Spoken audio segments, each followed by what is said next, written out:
So, like Mutanchi Rangkup was remembering, his grandfather also eventually got hired as a guide in the team. So, this is Sikkim, modern day Sikkim. What they did was that they cut across a path like that.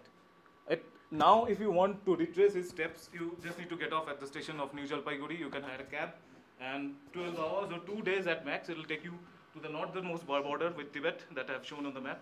But though during those days, roads in Sikkim and Darjeeling were unheard of. The only means of communication were on foot or with mules or horses. So we can imagine the kind of hardship that he had taken and why it took him almost a year to reach from the border near Gangtok to the northernmost area near Tibet. So as they began, they came across the first kind of habitat they encountered in the lower altitudes was the subtropical habitat. This kind of illustrates what a subtropical habitat in Sikkim looks like. This was adapted from a poster that we did for schools in Sikkim, trying to show their local biodiversity to them. So this was a kind of representative of the subtropical habitat that they came across. Obviously, in those days, the jungle was even denser. The access was very restricted. But some of the species that I'm going to talk to you about still exist in that same condition. So, yeah, we can imagine what Heuker's reaction must have been when he came across something like this, coming straight from Europe.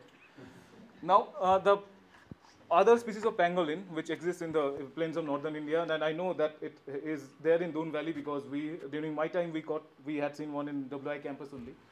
So, but that is more common. Though it's still threatened, but it's more widespread. Virtually no information exists about this guy, Chinese pangolin. We know that it's found in some of the states in eastern India, like Sikkim, Arunachal, Nagaland, Mizoram and all. But sightings are very hard to come by. People have seen them in certain parts of the year, in certain areas, but there is no distribution map. Even if you look up the IUCN, great IUCN website, which describes all the species that we have now, it just will say data deficient. So they must have come across something like this when they were crossing the lowermost parts of eastern Sikkim through Gangtok and migrating upwards. Then something like this must have also caused their path.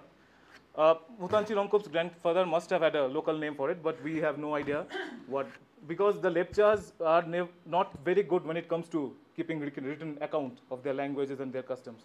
So that knowledge base, when Mutanchi and his grandfather, what they had accumulated over the generations, it's slowly dying. So that's also one cause of concern. But yeah, this guy is called the Asiatic brush-tailed porcupine. Porcupines that we come across in other areas of India do not have a longer tail. I'm sorry, the picture does not do justice to the animal. If you had seen the total view of the animal, it has a tail which ends at the tuft like a toothbrush.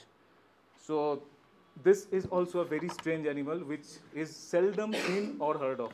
It has only been captured in some states like Arunachal Pradesh and Sikkim with camera traps. And that also like 1 or 2 photos over when you put the camera over a period of 2-3 years. So we only know that it is there. Obviously in those days it might have been possible that the population was more and people had more knowledge about it. But now with the degradation that is going on, it is even rarer to sight.